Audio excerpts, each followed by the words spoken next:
l'islam radical est en train de gangréner une partie de nos concitoyens musulmans. Cet islam radical nous défie. Il défie nos valeurs communes.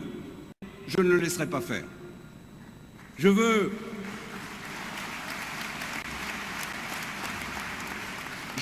un strict contrôle administratif du culte musulman tant que son ancrage dans la République ne sera pas achevé. Je veux la dissolution immédiate de tous les mouvements qui se réclament du salafisme, mais aussi des frères musulmans. Je veux la clarification de nos relations avec l'Arabie saoudite et le Qatar qui abritent les penseurs de l'islam radical.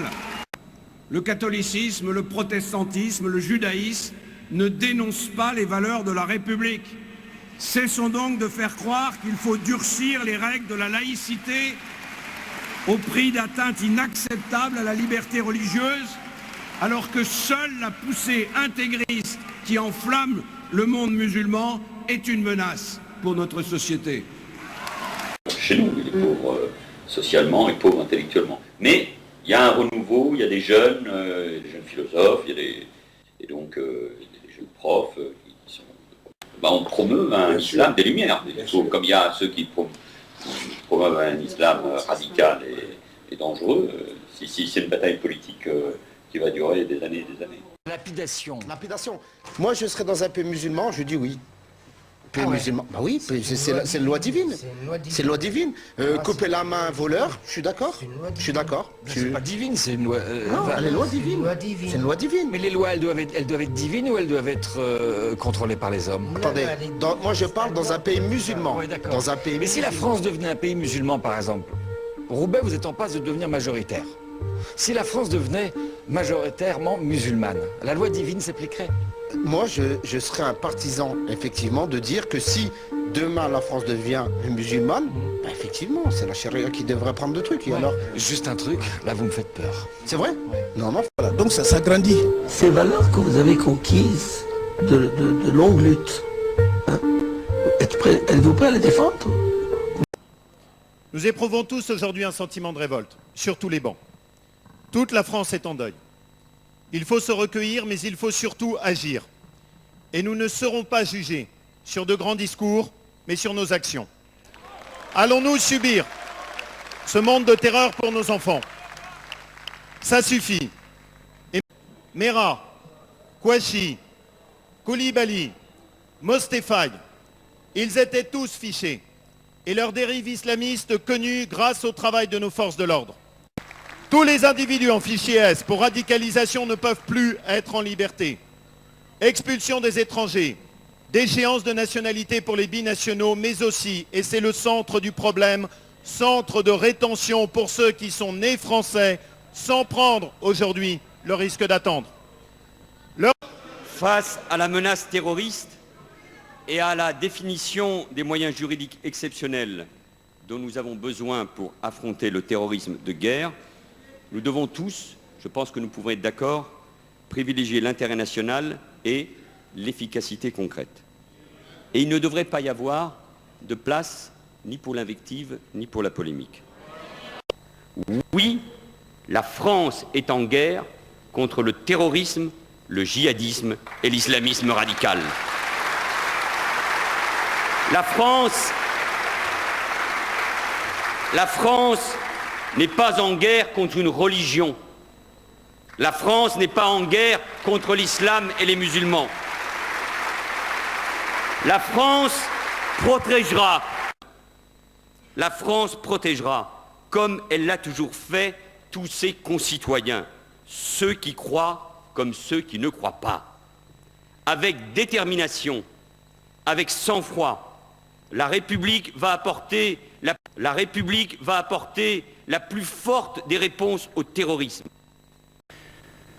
Assurer la sécurité de nos concitoyens fait de la lutte contre le terrorisme islamiste la première priorité de notre politique étrangère. Oui, je parle bien d'un terrorisme islamiste et j'assume parfaitement l'emploi de cet adjectif.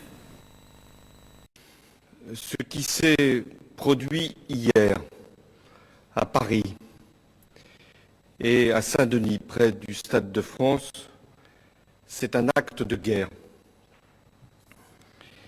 Et face à la guerre, le pays doit prendre les décisions appropriées.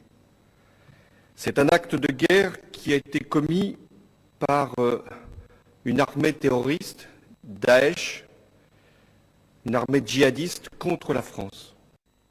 Alors oui, fermer les lieux de culte où fomentent la haine et l'intolérance, nous l'avons fait, nous le referons. Perquisitionner, assigner à résidence, surveiller les individus, nous l'avons fait durant l'état d'urgence, nous le referons. Retenir administrativement des individus pour procéder à des vérifications indispensables, surveiller, nous renseigner, c'est la loi, nous l'avons fait, nous le referons. Ce qu'ils font à leurs manifestations, c'est honteux, c'est une honte pour tout notre pays, Je suis français, j'ai honte d'être français. Je brûlerai même ma carte d'identité s'il le faut. Quand on mange du halal, quand on consomme du halal, on finance l'islam, on finance les mosquées, on finance les imams. Je n'accepterai pas les comportements des salafistes et autres groupes qui défient la République. Ça n'est pas cela, l'islam de France. L'islam de France est un islam qui n'existe pas. Il n'y a qu'un seul et unique islam. Cet islam qu'on voudrait créer de toutes pièces n'est pas notre islam. L'occupation de la grande mosquée de Poitiers a duré toute la matinée. Vous vous réveillerez quand il sera trop tard. Mais ça va péter en France, au rythme où ça va. Manipulateur. L'islam est en Europe depuis 3000 ans. Manipulateur. L'islam est en Europe depuis 3000 ans. Manipulateur. L'islam est en Europe depuis 3000 ans. Pourquoi? Manipulateur. L'islam est en Europe depuis 3000 ans. Manipulateur. L'islam est en Europe depuis 3000 ans. Pourquoi? Les Français. Mes chers compatriotes, les terroristes ont engagé la guerre à la France. Notre pays ne doit pas céder. Notre pays ne doit pas reculer.